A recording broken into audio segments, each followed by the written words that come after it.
I'm Janmeet from IIT-Ropar.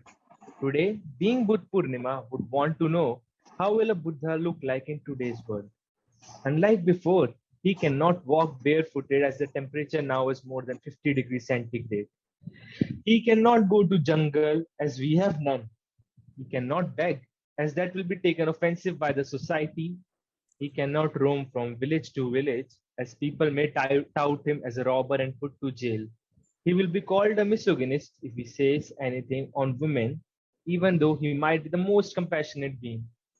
He will not find an Ashoka or other prominent rulers, businessmen, who will patronage in spreading his message, as we mostly find today's powerful people corrupted and engrossed with personal gains. Sir, so how will today's Buddha look like? How did the Buddha look then? Hmm? Who is the Buddha? Let's try to understand with the story of Gautam Buddha, the Shakyamuni Buddha, as we call him. So, who was he? Let's look at his central characteristics. One,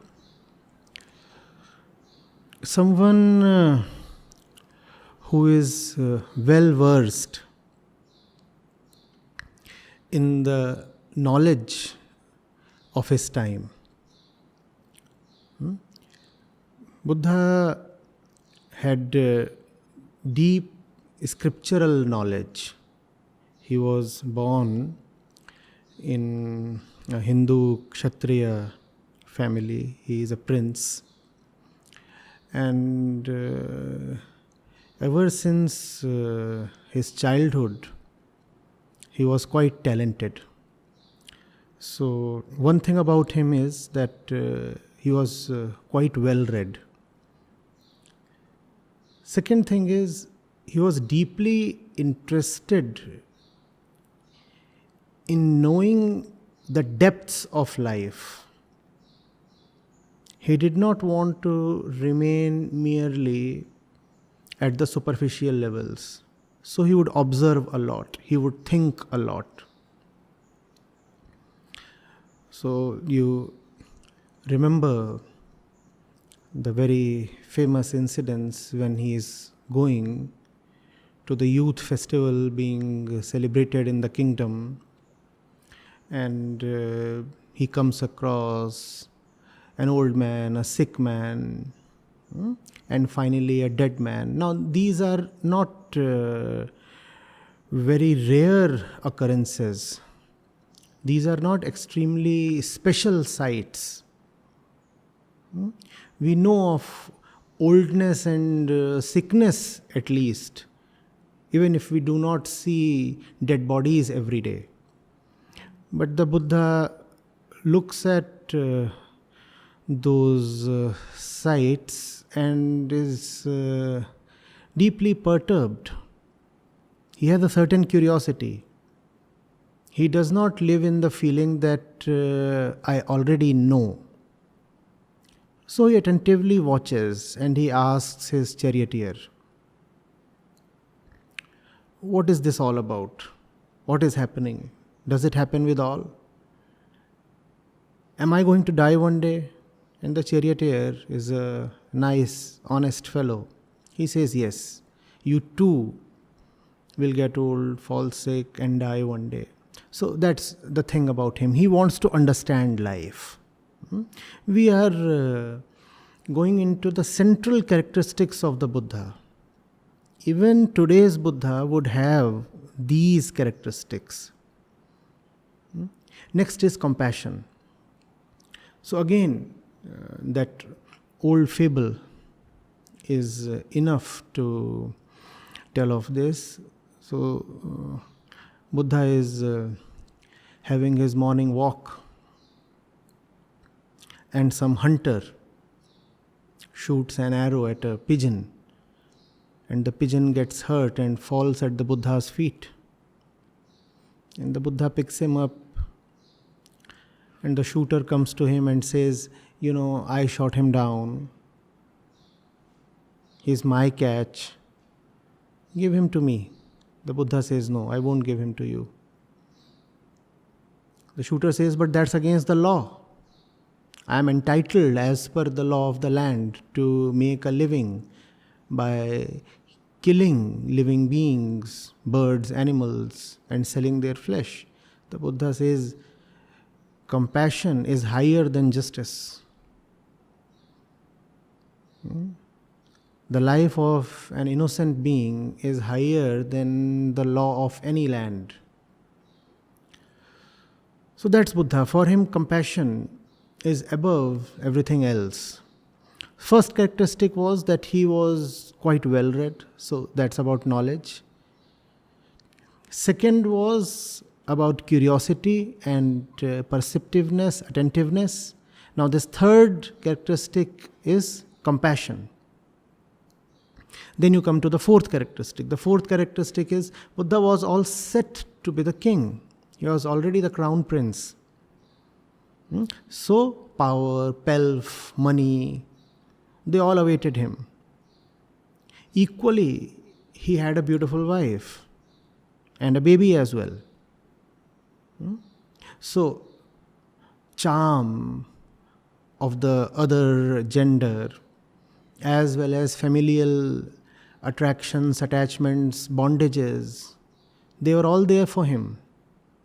But he refused all of them. So that's the next characteristic. He won't be someone who would fall for money or beauty of the usual mortal kind, or attachments. He would be someone who would, without much thought, without much inner strife, put knowledge and realization above attachment and pleasure. So he was able to quit the pleasurable and welcoming life that lie in store for him. And he just left his palace one silent night in pursuit of the real meaning of existence. So that's the next characteristic. He would be a detached person.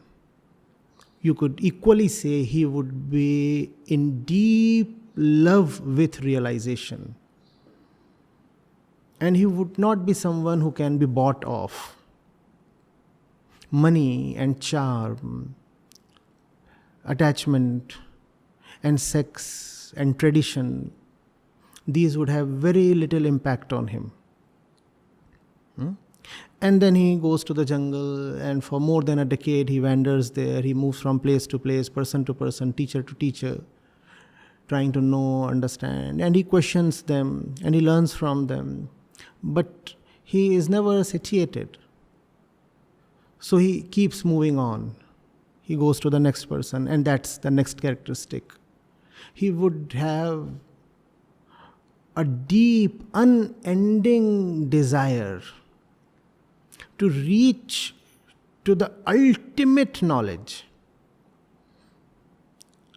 He would not just lazily conclude and stop at any one point. He would have a complete inner honesty. He would not say, now I have certain conclusions, certain beliefs, and therefore I can stop. Why pressurize oneself more? Why exert so much? Why take more pains? No, he would continue his journey till he is honestly convinced that he has reached the end. Then the next characteristic. Once he knows, he decides to share. He does not merely keep the knowledge to himself. He does not say, oh, now I am personally enlightened and that's all. That's what I set out for. No, that's not his objective. Personal things are for selfish people. Therefore, even to stop at personal realization is a selfish act. Now he starts meeting people. He travels from place to place. He was traveling earlier as well, but he was traveling mostly to hermits and ascetics within the jungle. Now he travels from village to village, from one city to the other, and he meets people of all kinds, ordinary folks, businessmen, as well as certain kings. And he preaches his Dhamma. And then we see another facet of the Buddha's being. Now he realizes that preaching the Dhamma is very, very important. Because in the Vedic religion of his time, we are talking of the 5th and 6th century BC, a lot of misinterpretations and impurities had crept in. So the Buddha decides that the real essence of religion has to be brought to the people. Because remember, one of his central characteristics is compassion. He cannot see people suffering. And when, in an age, religion gets distorted, then people suffer endlessly, because religion itself is the only possible antidote to suffering. When that antidote itself fails and gets corrupted, then what will save the common folk? So Buddha decides to propagate his religion, and he proves to be a great publicist. And his desire to publicize, to propagate, is not coming from any personal center. His personal self he has already conquered, or you could say extinguished. That's the meaning of nirvana, to extinguish. The personal self is already gone. But he moves from this place to that place and raises an entire organization. The Buddha Sangha was a marvel of its own kind. Not that he wanted to have some kind of entrepreneurial zeal or act. It's just that it was needed. It was an organization raised not out of the need to expand your personal self and ambition, but an organization that was the imperative of its time. You needed that so that the people could be saved. So that's the next characteristic. He would be a very practical man. When he needed to quit the kingdom and go to the jungle, he did that.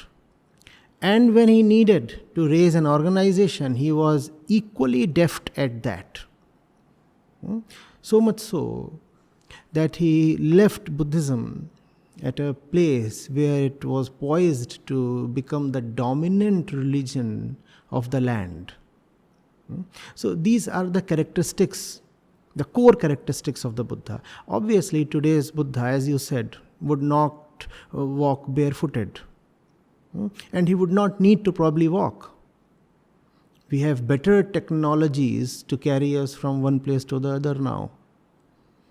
He would probably not go village to village. We have better technologies to make us, help us reach out to people. But the core traits will remain the same. And we have been able to enlist some 7, 8 or probably 10 core traits.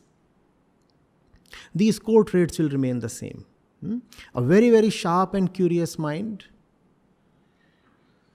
deep compassion, detachment, not attracted, allured by money, power, family, a deep desire to cleanse religion. And then paying the price for a long time in the jungle, displaying a lot of patience.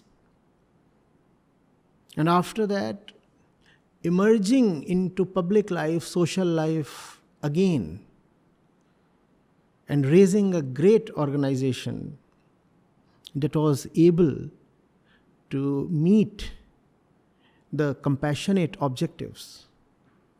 So today again you will find these traits in the Buddha. And you need not have only one Buddha. The fact is, today we need hundreds of Buddhas.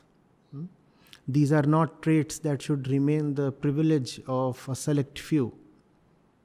The traits we talked of are needed to be displayed by hundreds of people, hundreds of youngsters, like you people.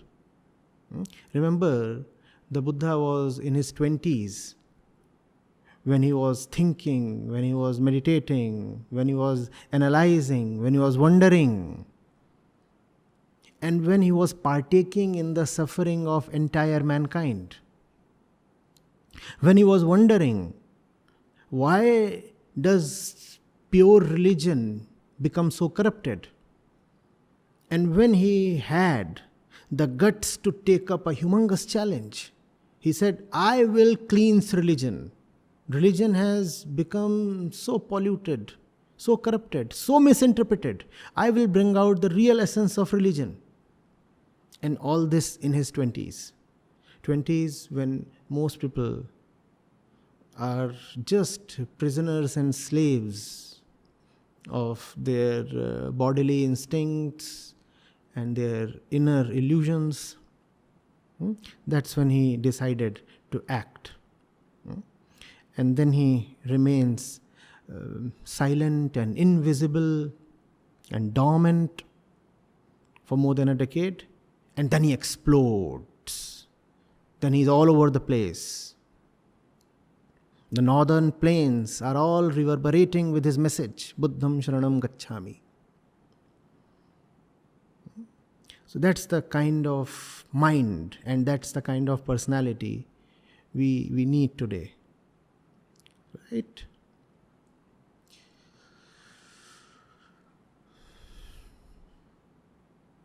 Thank you for answering my question, sir. Well understood.